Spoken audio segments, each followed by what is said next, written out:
샬롬 샬롬 샬롬 샬롬. 하나님 사랑합니다. 여러분 주 안에서 사랑합니다. 오늘 제목은 예수 매니아 이렇게 적어봤습니다.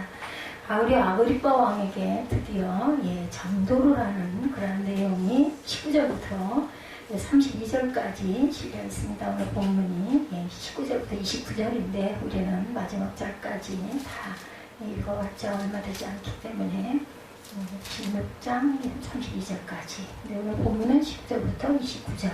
예수 매니아, 매니아라는 건 전문인을 얘기하죠. 미쳤다고 한다는 거죠. 우리 한번 전체를 한번 통합해서 봅니다. 바울의 자기 변명은 26장에서 계속되죠. 1절에서 23절까지 자기 얘기를 열심히 합니다. 그죠?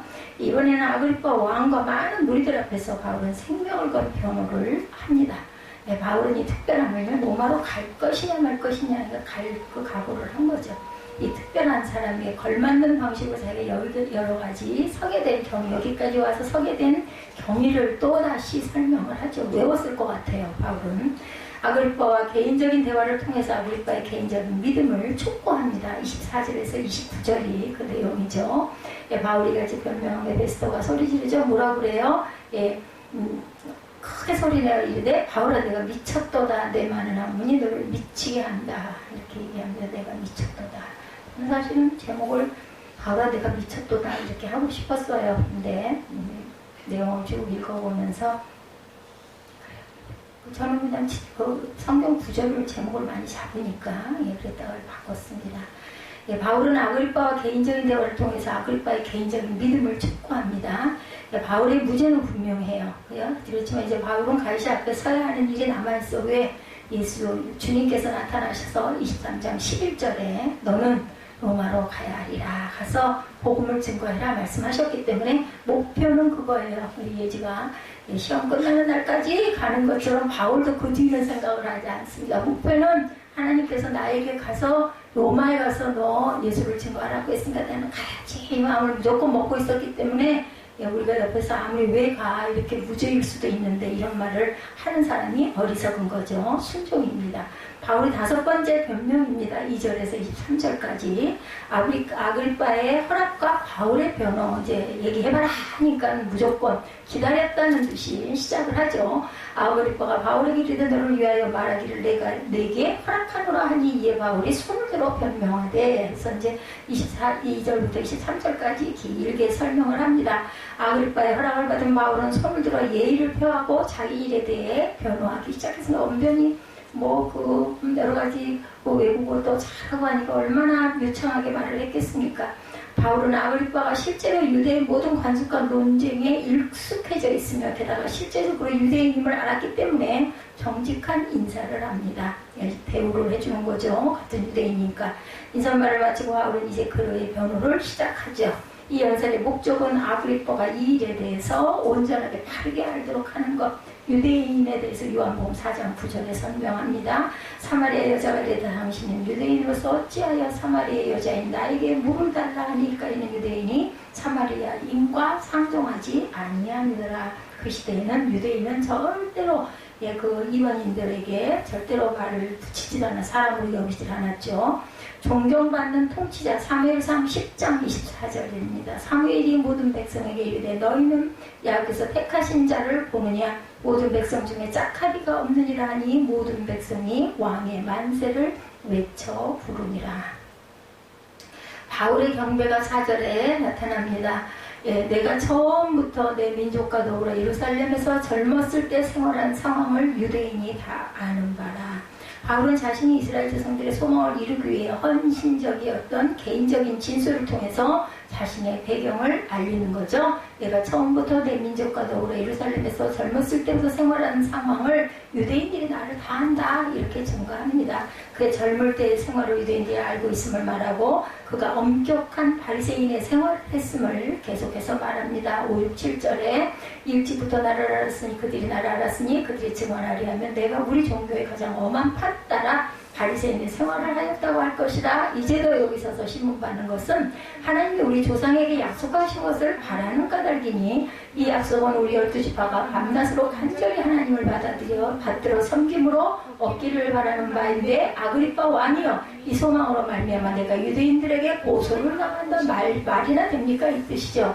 당신들은 하나님이 죽은 사람을 살리심을 어찌하여 못 믿을 것으로 여깁니까? 죽은 사람을 살릴 수 있다라는 겁니다. 그죠? 또한 바울은 부활을 그의 메시지의 중심으로 강조하고 있습니다. 8절이죠. 하나님이 죽은 사람을 살리심을 어째서 못 믿습니까? 9절에 나도 나사렛 예수 이름을 대적하여 많은 일을 행하여야 될 줄 스스로 전에 생각했죠. 10절에 예루살렘에서 이런 일을 행하여 대제사장들에게 고난을 받아가지고 많은 성도를 옥에가 등에도 죽일 내가 찬성 투표를 했고 모든 회당에서 여러 번 형별하여 강제로 모독하는 말을 하게 하고 그들에 대하여 심히 격분하여 외국성에까지 가서 박해하였고 그 일로 대제사장들의 고난과 위임을 받고 다메섹으로 간나이다. 이제 그러면서 또 이제 어떻게 해서 예수를 만났는지 13절부터 23절까지 계속해서 설명을 하죠. 하나님은 부활을 가능케 하신 분이며 이스라엘의 소망은 죽은 자를 부활하게 한다라는 표현, 그리고 이 부활의 첫 열매로 예수께서 살아나셨음을 증거합니다. 고린도전서 15장 30절에도 나타나 있죠. 어찌하여 우리가 언제나 위험을 무릅쓰리여. 마찬가지로 유대인들에게 이 부활의 약속은 확실하다. 부활의 근거와 약속 10편 45편 15절입니다. 그러나 하나님은 나를 영접하시니 이러므로 내 영혼을 수월의 권세에서 건져내시리로다. 10편 49편 15절입니다.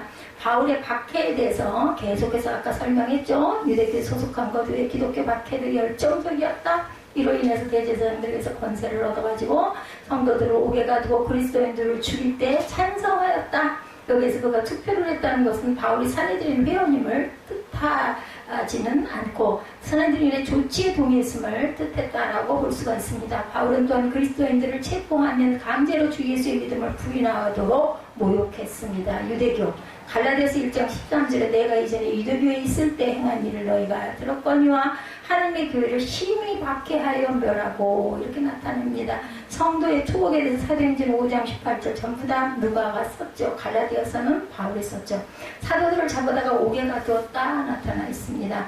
바울의 회심과 소명에 대해서 13절에서 18절에 나타난 자 회심한 내용이 13절에 왕이여 정오가 되어 길에서 보니 하늘로부터 해보다 더 밝은 빛이 나와 내 동행들은 자들을 둘러 비추는지라. 우리가 나땅에 엎드러짐에 내가 소리를 들으니 히브리 말로 이르되 사울아 사울아 내가 어찌하여 나를 박해하느냐. 가시체를 뒷바지라기까지 내게 고생이니라. 내가 대답하되 주님 누구시니까 주께서 이르시되 나는 내가 박해하는 예수라. 그래서 이제 일어나 너의 발로 서라. 내가 내게 나타난 것은 곧 내가 나를 번지고 장차 내가 내게 나타날 일에 너로 종과 증인을 삼으려 함이니 이스라엘과 이방인들에게서 내가 너를 구원하여 그들에게 보내어 그 눈을 뜨게 하여 어둠에서 빛으로 사탄의 권세에서 하나님께로 돌아오게 하고 죄사함과 나를 믿어 거룩하게 된 무리 가운데서 기업을 얻게 하리라. 너희다. 이렇게 나눠냈습니다. 그리고 19절에 이제 아그리빠 왕이여 그러므로 하늘에서 보신 것을 내가 거스르지 아니하고 먼저 다메섹과 예루살렘에 있는 사람과 유대 온 땅과 이방인에게까지 회개하고 하나님께로 돌아와서 그 회개에 합당한 일을 하라 전함으로 유대인들의 성전에서 나를 죽이고자 하였으나 하나님의 도우심으로 받아 내가 우물까지 서서 높고 낮은 사람 앞에서 증언하는 것은 선지자들과 모세가 반드시 되리라고 말한 것밖에 없으니 곧 그리스도가 고난을 받으실 것과 죽은 자 가운데서 먼저 다시 살아나사 이스라엘과 이방인들에게 빛을 전하시리라 함이니이다 하더라. 이렇게 얘기를 하죠. 그래서 여기서 가시체란 그가 지금까지 추구해온 방향과 정반대쪽으로 몰아가는 것을 하나님의 능력으로 말하는 것, 가시체를 뒤로 가겠다라는 거죠. 그리스도의 영화에 대해서 계시록 1장 13절입니다. 촛대 사이에 인자 같은 이가 발에 끌리는 옷을 입고 가슴에 금띠를 띠고 그리스도의 음성 계시록 1장 15절입니다. 그의 발은 풀무불에 단련한 빛난 주석 같고 그의 음성은 많은 물소리와 같으며 바울의 소명에 대해서 19절 20절에 나타나죠. 그래서 19절 20절에 보니까 뭐라 그래요? 수일후에 아그리빠 왕과 버니게가 베스도 26장 19절 아그리빠 왕이여 그러므로 하늘에서 보신 것을 내가 거스르지 않고 먼저 다메섹과 예루살렘에 있는 사람과 유대 온 땅과 이방인에게까지 회개하고 하나님께로 돌아와서 회개에 합당한 일을 하라 전함으로 내가 이런 일을 이렇게 하고 있습니다. 인 거죠. 대적의 눈으로 볼 때 바울의 근본적인 범죄는 이방인들에게 할례나 유대교의 규례 등 마땅한 요구를 하지 않은 채 유대인과 동등한 자격으로 복음을 전하는 데 있었어요. 그들로서는 바울의 이런 행위가 할례나 다른 규례들을 업신여긴 것과 다름이 없다. 그래서 결례도 했잖아요. 하라고 그래가지고. 그렇지만 바울은 자기가 회개한 일에 전해온 복음이 모세와 선지자들의 증거와 같이 하고 있음을 역설합니다. 틀린 게 없다. 그대로 나는 하고 있다. 곧 그리스도가 고난을 받으실 것과 죽은 자 가운데서 다시 살아날 것, 그리고 그 일로 인해 이스라엘과 이방인에게 빛을 선포하게 되리라는 것은 증거의 요약으로 13절에 다시 살아나사 이스라엘과 이방인들의 빛을 전하시리라 함이리이다 하느라, 누가 모세가 얘기했던 그것과 나는 똑같다. 22절에 선지자들과 모세가 반드시 되리라고 말한 것밖에 없다. 곧 그리스도가 고난을 받으실 것과 죽은 자 가운데서 먼저 다시 살아나사 이스라엘과 이방인들에게 빛을 전하시리라 함이니이다 하니라. 난 그대로 얘기한 것밖에 없습니다. 난 다른 걸 하질 않았습니다. 다른 복음 전한 게 없습니다. 하나님의 도우신 고린도후서 6장 10절에 그가 이같이 큰 상황에서 우리를 건지셨고 또 건지실 것이며 그 후에도 건지시기를 그에게 바라노라. 회개에 합당한 일, 마태복음 3장 8절, 그러므로 회개에 합당한 열매를 맺어야 되겠죠. 그리고 아그리빠를 향한 질문을 24절에 또 합니다. 바울이 아그리빠 왕에게 전도합니다. 바울이 이같이 변명하며 베스토가 크게 소리를 질러 뭐라고, 네가 미쳤다. 많은 한국인이 너를 미치게 한다 하니 25절에 바울이 이르되 베스토가 가요 내가 미친 것이 아니요 참되고 온전한 말을 하나이다. 왕께서는 이 일로 하시기로 내가 왕께 담대히 말하노니 이 일이 하나라도 하시지 못함이 없는 줄 믿나이다. 이 일은 한쪽 구석에 생긴 것이 아니니이다. 아그리빠 왕이여 선지자를 믿으시니까 믿으시는 줄 아나이다. 28절에 아그리빠가 바울에게 이르되 내가 적은 말을 나를 권하여 그리스도인이 되게 하는도다. 바울이 이르되 말이 적으나 많으나 당신뿐만 아니라 오늘 내 말을 듣는 모든 사람도 다 이렇게 내가 결박된 것 외에는 나와 같이 이렇게 믿기를 원한다. 하나님께 원하고 기도합니다. 왕과 총독과 번이게와 그와 함께 앉은 사람들 다 일어나서 물러가 서로 이제 의논하죠. 31절에 이 사람은 사형이나 결박을 당할 만한 행위가 없다 하더라. 이에 아그리빠 베스토가 말하되 이 사람이 만일 가이사에게 상소하지 아니하였더라면 석방될 수 있었을 뻔하였다 하니라. 상소해달라고 안 했으면 내가 여기서 이 사람 석방시켰을 일이다 라는 답이 내려왔어요. 근데 바울은 하나님의 말씀대로 순종을 해서 나는 가겠습니다. 로마로 가겠습니다. 그래서 27장에 보면 바울이 로마로 압송되는 사건, 본인이 가기를 자청을 하죠. 왜? 하나님께서 너는 로마에 가서 복음을 전하라 했기 때문에 순종하는 거죠. 미쳤다고 합니다. 요한복음 10장 20절에 그 중에 많은 사람이 말하되 그가 귀신 들려 미쳤건을 어찌하여 그 말을 듣느냐 하며, 미쳐요. 미쳐. 오늘 본문의 제목이 매니아라는 이야기죠. 바울의 무죄 인정 30절에서 32절. 바울의 변명을 들은 왕과 총독과 번이게와 함께 했던 모든 사람이 일어나 물러가 바울의 무죄를 말합니다. 모인 사람들은 이 사실을 다시 한번 확인한 것에 지나지 않았고 바울이 사형이나 결박을 당할 만한 일이 없음을 인정하죠. 31절에 아그리빠는 이 사람이 만일 가이사에게 호소하지 않았더라면 놓을 수 있을 뻔하였다. 호소했기 때문에 할 수 없이 보내준다라는 겁니다. 절대적인 무죄. 고린도후서 5장 21절 하나님이 죄를 알지도 못하신 이를 우리를 대신하여 죄로 삼으신 것은 예수님을 우리로 하여금 그 안에서 하나님의 의가 되려 하심이라. 바울을 로마로 압송해서 거기서 참수형을 당하게 한 것도 하나님의 의가 드러나게 하기 위한 하나님의 계획이었고 바울은 알면서도 순종을 했다. 바울의 생명을 거는 표현은 이것으로 마쳐집니다. 그렇지만 그는 이제 예수 그리스도의 증인으로 가이사 앞에 서야 하는 일이 마지막 길이 남아있죠. 본인도 알고 있어. 거기 가서 이거 하고 나면 나는 죽을 것이다 라는 걸 알면서도 갑니다.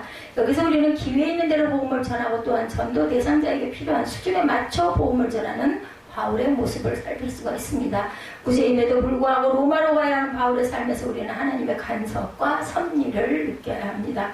본문 말씀은 사도 바울이 가이사라의 로마의 총독부에서 재판을 받는 내용이죠. 성지 순례를 가면 사도 바울이 2년 갇혀 지낸 가이사라에 들리는 일이 많다고 합니다. 가이사라의 유적을 보면 2000년 전에 이렇게 크고 웅장한 도시를 어떻게 건설할 수 있었을까? 대단히 놀랍죠. 가이사라는 대헤롯에 의해서 지어졌다고 합니다. 아시아와 유럽에서 대리석을 가져다가 도시를 건설하였고 헤롯의 왕의 자리가 로마 황제로부터 왔기 때문에 도시를 로마 황제에게 바치고 가이사라라고 불렀다라는 거예요. 헤롯의 왕의 자리가 로마 황제로부터 왔기 때문에 황제에게 바치고 대헤롯에 의해 가이사라는 대헤롯, 그 아시아 유럽에서 대리석을 가져다가 이렇게 가이사라로 불렀다. 헤롯은 자신의 권력을 지키기 위해서 아내와 아들을 살해하였고 태어난 그 태어나신 아기왕 예수님을 그죠? 죽이기 위해서 2살 이하의 사내 아이들을 모두 죽이라고 명령하죠. 이란 헤롯이지만 건축에는 굉장한 업적을 남겼다. 건축가예요. 어떻게 보면 그죠? 예루살렘의 로마식 건물을 지어 도시를 화려하고 웅장하게 만들고 유대인들의 마음을 사기 위해서 46년에 걸쳐서 무너진 성전을 다시 건축하기도 합니다. 남쪽 사해 가까이의 산성의 요새인 마사다 궁을 건설하였고 바다로 진출하기 위해서 지중해의 가이샤라 항구 도시를 또한 건설합니다. 메마른 마사당 궁에는 커다란 물 저장 시설을 만들었고 황량한 가이샤라에는 멀리 갈멜산부터 수로를 만들기도 합니다. 예, 영화 배너의 마차 경구 장면 우리들 기억나죠? 이러한 로마식 둥근 원형 경기장과 5,000명 이상이 앉을 수 있는 헬라식 반원형 극장, 궁전과 공중 목욕탕, 예, 아고라라고 불리는 시장을 짓기도 했다고 합니다. 가이사라 항구에 비석이 하나 서 있는데 유다 총독 본디오 빌라도가 총독이었다고 기록되어 있다고 해요. 헤롯이 가이사라를 건설한 지 40년이 지난 뒤에 빌라도는 총독부가 있는 가이사라에서 직무를 봅니다. 유대인의 큰 명절인 6월절에 예루살렘의 치안을 유지하기 위해서 예루살렘에 올라갔던 것이고, 예루살렘에 올라간 빌라도는 유대인들의 압력을 이기지 못하고 죄가 없으신 예수님을 십자가에 못 박으라는 판결을 하죠. 20년이 넘었을 때 바울이 가이사라로 끌려와 2년간 그 감옥에 지냈고 재판을 받았어요. 그죠? 복음에 사로잡혀 아시아와 유로에서 복음을 증거한 사도 바울에게 미쳤다고 말을 하죠. 동족 유대인들과 이방인을 향한 뜨거운 사랑을 가지고 생명의 복음, 구원의 복음을 증거한 사도 바울에게 미쳤다고 했던 그러한 그 사람.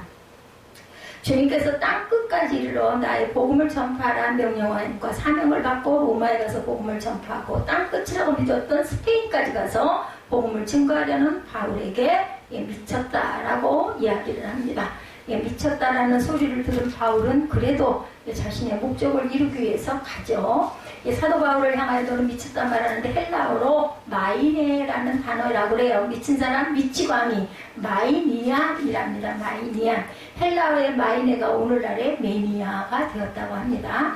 광적인 열정을 지닌 매니아, 일본에서는 오타쿠라고 부른다고 합니다. 특정 분야나 취미에 열중해 있는 사람을 가리키죠. 오늘날 매니아라는 단어가 우리 사회 중심에 놓이게 되죠. 매니아 아닌 사람이 별로 없는 것 같아요. 보면은 어떤 일이 발전적이고 볼품 있는 매니아냐 아니냐의 차이가 있죠. 어떠한 일에 지나치만큼 집중하고 열중하고 열심히 있는 사람들이 많아집니다. 영화 매니아, 자동차 매니아, 와인 매니아, 패션 매니아, IT 매니아, 컴퓨터 게임 매니아, 카메라 매니아 많죠. 총독은 사도 바울을 향하여 미친 사람, 신앙에 광적인 열심이 있는 사람, 믿음의 매니아, 하나님께 대한 열정의 사람, 지저스 매니아라고 말한 것이 바로 오늘 아그리빠가 바울에게 말한 거죠. 이야기를 듣다 말고 네가 나를 이제 그리스도인이 되게 하려고 하는구나. 너는 정말 예수에 미쳤구나 하고 얘기를 합니다.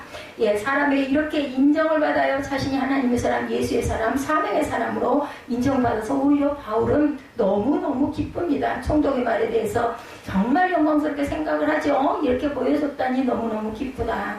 저도 누구죠? 어디야?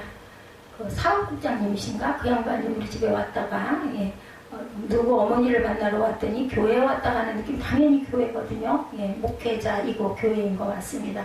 그리고 가더라고 얘기를 했는데 맞는 거죠. 색깔이 그러하니까 지금보다 더 했고 그때는. 하나님께서 웃으시죠. 하나님께서 즐거워하십니다. 하나님께서는 흡족해 하십니다. 사람이 뭐라고 하든 말든.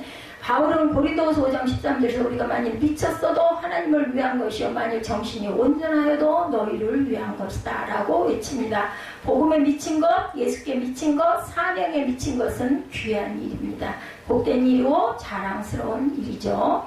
하나님께서는 미친 사람, 신앙에 광적인 사람이 있는 사람, 열심히 있는 사람, 믿음의 매니아, 하나님께 대한 열정의 사람, 지저스 매니아를 어떻게 하실까요? 사랑하시겠죠? 계시록 3장 15, 16절에 내가 내 행위를 아노니 내가 차지도 아니하고 뜨겁지도 아니하도다. 내가 차든지 뜨겁든지 하기를 원하노라. 내가 이같이 미지근하여 뜨겁지도 아니하고 차지도 아니하니 내 입에서 너를 토하여 버리리라. 이런 사람이 돼서는 안 됩니다. 요즘 컴퓨터 오락에 미친 사람들이 많죠. 예, 우리 주변에만 해도 벌써 몇 명 있습니다. 컴퓨터만 바라보고 있습니다. 밥 먹는 것도 귀찮아요. 그죠? 그냥 예, 배가 고프니까 밀어 넣을 뿐입니다. 어떤 걸 줘도 상관 안 해요. 그냥 먹어요. 그죠? 채우는 게 그냥 목적이고 즐기려고 하는 부분은 전혀 없습니다. 시간 가는 줄 모릅니다. 밥 먹으라고 해도 밥 먹을 관심 별로 없습니다. 이게 바로 미친 증거입니다. 컴퓨터에 미친 사람은 컴퓨터 매니아. 이름은 아주 멋진 것 같아. 그죠? 정말 이건 정말 병폐이고 사회의 악입니다. 매니아란 미친 사람, 미치광이라는 뜻입니다. 예, 그러니까 요즘에 정신병자 아닌 사람이 별로 없다라는 거예요. 우리가 정신을 온전히 차려야 되죠. 그 사람 믿는 거야, 안 믿는 거야, 믿는 사람 같지 않아 보여. 그런 소리 들으면 절반 성도를 믿는 것도 아니고 안 믿는 것도 아닌 거죠. 예수 믿는 사람은 예수에 미쳤다는 말을 좀 듣는다면 어느 정도 잘 믿는 사람일 것일 텐데 예수 믿으면서 미쳤다는 말 안 들어보고 믿는 사람은 없죠. 왜 그렇게 믿어야 꼭 믿는 거야? 이 정도는 돼야 됩니다. 노래에 미쳤다는 말 안 듣고 가수인 사람은 없다고 합니다. 자기 일의 매니아가 되어야 되죠. 전문인이 되긴 해야 합니다.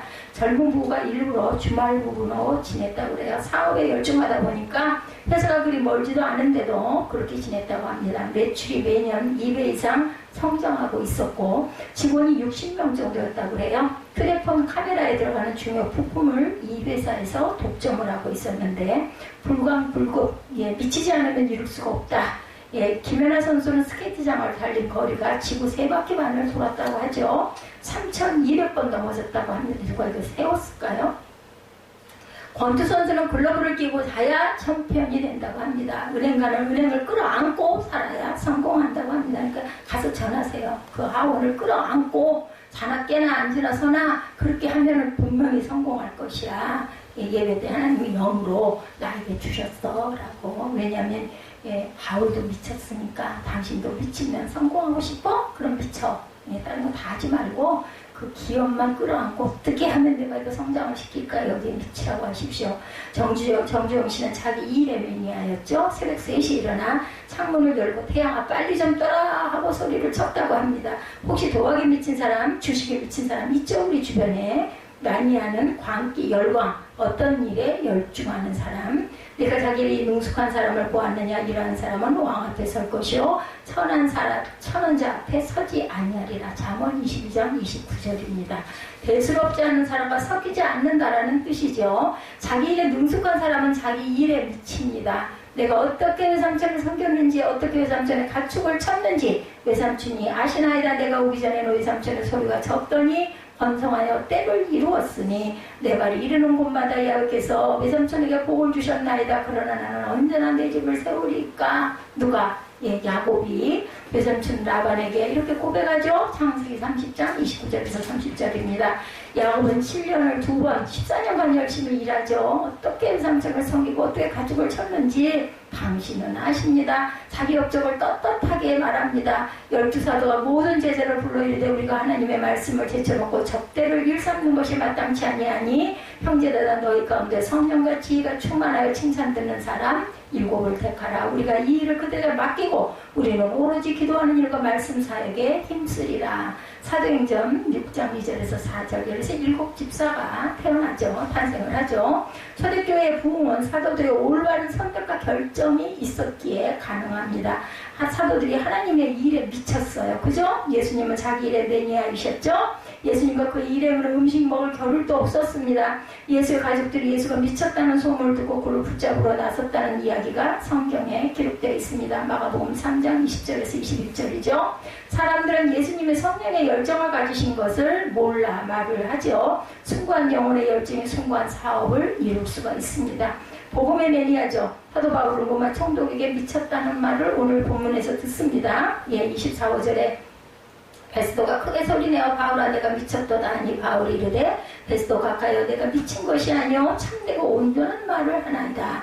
바울은 지금 재판을 받고 있죠. 무죄를 증명해서 석방되어야 하는 절박한 상황에 바울의 생명은 경각에 달려있는데 네, 그렇지만 살아남기 위해 구차한 변명 안 합니다. 왜냐하면 자기 목숨을 구하는 게 목적이 아니에요. 그죠? 생명을 절대 구걸하지 않습니다. 내가 살든지 죽든지 나는 로마인이니까 내가 마지막 가이사 앞에까지 가서 나는 상소를 할 거다. 로마로 나를 보내라. 나는 여기서 절대로 끝낼 수 없고 나는 상수할 거다 이야기를 한 거죠.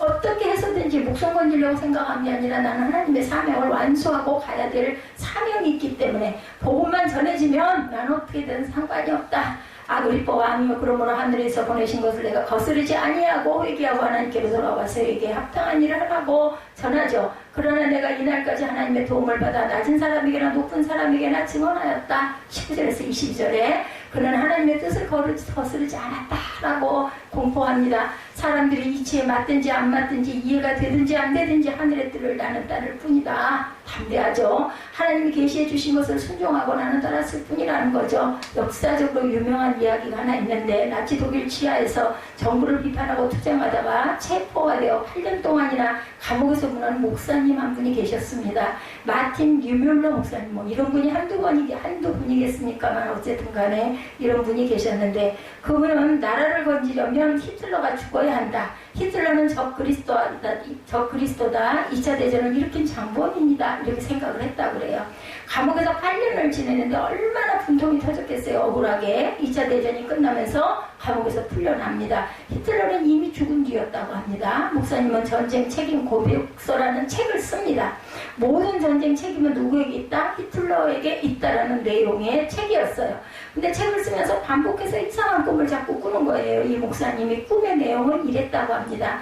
목사님이 하나님의 심판대에 대열에 서 있는데 하나님의 음성이 큰 소리로 들리더라죠. 너는 어째서 예수 그리스도를 몰랐는가? 예, 죄인이 대답하는 소리가 들립니다. 아무도 나에게 복음을 전해주는 사람이 없었습니다. 그런데 그 목소리가 낯이 있더라고 그러죠. 고개를 들어 쳐다보니 그 사람이 바로 히틀러더랍니다. 꿈을 꾸는데 똑같은 꿈을 7번이나 꾸고 나서 목사님이 쓰는 책의 내용이 달라졌다고 합니다. 예, 내가 목사라서 할 일을 성실하게 하지 못하고 교회가 복음을 전하지 않았기 때문이구나. 이 깨달음이 왔다라는 거죠. 예, 그러니 그것은 히틀러 책임이 아니라 바로 내 탓이고 우리 교회의 탓이다. 전쟁의 책임은 히틀러가 아니라 교회에 있고 내게 있다. 교회 다니는 사람은 많아도 예수 믿으라고 말하는 사람은 흔치가 않죠. 그런데 꼭 한번 나가고 교회 가지는 사람이 있어서 교회에 가게 되고 도저히 거절할 수 없어서 한번 왔다가 예수 믿는 사람도 있습니다. 바울은 어디서든지 복음을 전하죠. 그러니까 때를 얻든지 못 얻든지 감옥이든 재판장이든 아니면 그 개인 집에 갇혀서든 이방 신전 앞에서든 만나는 사람에게 바울은 전하는 어떤 사람? 예수맨이야. 예수에 미친 사람. 그는 예수밖에 모르는 사람. 또한 매니어 교회가 또 있습니다. 교회도 미친 것 같은 교회가 있죠. 이게 특징적인 아주 드러내는 교회가 바로 여의도 순복음 교회였죠. 그래서 이단이라는 소리도 엄청 많이 들었습니다. 모두 성도들도 미친 것 같아요. 그죠? 교회 가는 것이 너무 좋고 교회 봉사가 너무 즐겁고 빨간 가방만 들면 막 날아다녔다 그러죠. 힘들어도 좋고 흉을 봐도 행복했다고 합니다. 영어로 나츠라는 말이 있다고 그래요. NUTS. 경멸, 혐오 이런 뜻을 갖고 있는데 혀를 찌찌 차죠. 아이고 저거 미친 것들 이런 바보같이 어이없이 미치지 않은 다음에 왜 저 짓을 하고 다녀. 밥 먹고 할 줄 알아 없으면 자빠져 잠이나 자지 이렇게들 얘기를 한다는 거죠. 예, 이 말도 역시 미친 사람을 취급할 때 쓰는 말, 저 미치광이 그죠? 그런 뜻입니다. 누구든지 이 세상에서 지혜 있는 줄로 생각하거든 뭐라고 그래요? 미련한 자가 되라고 말합니다. 그리하여야 지혜로운 자가 되리라. 고린도전서 3장 18절입니다. 여기서 말하는 미련한 자는 비정상적인 사람, 미친 사람을 뜻하는 거예요. 미련한 자. 일본말로 뭐라고 그래? 빠가입니다. 샘몬 빠가, 전문 바보라는 뜻이라고 합니다. 샘몬 빠가, 전문 바보. 사도 바울은 우리가 미쳐서 하나님을 위한 것이고 만일 정신이 온전하여도 너희를 위한 것이니 전문 빠가 맞죠? 비슷하네요. 샘몬 빠가, 전문 빠가. 미국 뉴저지주에 리퀴드라는 교회가 있다고 그래요. 리퀴드는 액체라는 뜻이라고 합니다. 영적으로 메마른 이들에게 성령의 생수를 나눠주겠다는 취지로 지어진 교회라고 그래요. 그 교회에 나눈 목회는 미쳤다는 소리를 들을 수밖에 없었다고 합니다. 공짜 시장을 열었다고 그래요. 모든 성도들이 자발적으로 물품을 가지고 오는 거죠. 예, 누구나 그날 교회 오는 사람에게 나눠줍니다. 그 행사에서 1229개의 아이스크림을 나눠주었다고 합니다. 897명에게 1500달러의 현금을 나눠주고 20만 달러 상당의 물건을 나눕니다. 사도행전 2장 내용대로 행한 거죠. 공짜 주의의 날에는 5,000달러어치 기름을 나눠주고 320대의 차량을 세차해 주었다고 합니다. 미친 교회의 표본이라고 그래요. 그 행사의 모토는 믿음을 교회 담장 밖으로라는 모토였다고 합니다. 이것은 예루살렘, 초대 예루살렘 교회와 같았죠. 성령이 강림하신 사도들을 통해서 놀라운 기사와 표적이 많이 나타나죠. 믿는 사람이 모두 함께 지내며 모든 물건을 서로 통용하고 재산과 소유를 팔아 각 사람의 필요를 따라 나누어주죠. 날마다 마음을 같이하여 성전에 모이기를 힘쓰고 집에서 떡을 떼며 기쁨과 순전한 마음으로 음식을 먹고 하나님을 찬미하니 온 백성으로부터 뭐했어요? 칭송을 받았죠. 하나님은 그 교회에 구원받는 사람을 날마다 더해 주셨다. 사도행전 2장 43절에서 49절 내용입니다.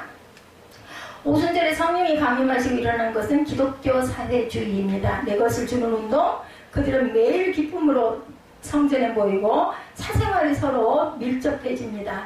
닫아놓은 게 없어요. 다 열어놓죠. 순전한 마음으로 음식을 먹고 교회는 번창해 가고 수가 매일 증가하고 구원받는 영혼이 늘어갑니다. 바울은 예수에 미친 사람이었죠. 40에 하나 감한매를 5번 맞고 39번씩 치는 매를 5번 맞았다라는 거죠. 3번 폐장으로 맞고 1번 돌로 맞고 3번 파산하고 광야의 위험 바위의 위험을 겪습니다. 고린도서 11장 24절에서 17절이죠. 당신뿐 아니라 오늘 내 말을 듣는 모든 사람도 다 이렇게 나와 같이 되기를 하나님께 원한다. 오늘 본문 29절에 뭐만 빼놓고 내가 이렇게 묶여있는 것 같은 결박된 것만 빼고 나머지는 나처럼 되기를 원한다. 거의 그리스도인이 다 되었다는 말은 전적으로 그리스도인이 아니라는 말과 같죠. 그리스도인이 다 되어가 아직은 안 됐다는 뜻입니다. 전적으로 그리스도인이 된 사람은 미쳤다, 중독이라는 말을 들어야 온전한 거다. 예수에게 미치고 하나님께 중독된 사람은 예수 매니아라는 호칭이 붙습니다. 오늘 저 살고 있는 저와 여러분은 주변 사람들이 영적인 눈을 뜨게 하기 전에 우리가 먼저 영적인 눈이 열려서 우리를 보호하시고 도우시는 하나님의 손길을 볼 수 있기를 소원합니다. 그래서 하나님께서 우리에게 주신 사명을 이루어감에 있어서 조금 더 두려움 없이 나아가고 어떤 문제를 만나도 담대한 신앙의 모습으로 살아갈 수 있게 되기를 소원합니다. 주변 사람들을 어둠에서 빛으로 인도해내기 전에 내가 먼저 어둠에서 빛으로 나와야 사명을 이룰 수 있겠죠. 어둠 가운데 있으면 길은 당연히 안 보입니다. 인생길을 어디로 가야 할지, 뭘 하며 살아야 할지 모르는 가장 큰 이유 중 하나는 그 마음이 여전히 어디에 있기 때문에, 어둠 속에 갇혀 있기 때문에 앞이 보이질 않는 겁니다. 요엘 선지자는 이런 말을 하죠. 그들이 낮에 어둠을 만나도 대낮에도 밤처럼 더듬느니라. Darkness comes upon them in the daytime, and noonday grope as in the night. 이 말씀에 의하면 어둠이 영적인 것을 말하고 있음을 우리가 알 수가 있는데, 낮임에도 불구하고 어둠을 만나는 이유는 내가 뭘 해야 할지 모르기 때문에, 왜 깜깜해서 안 보이니까.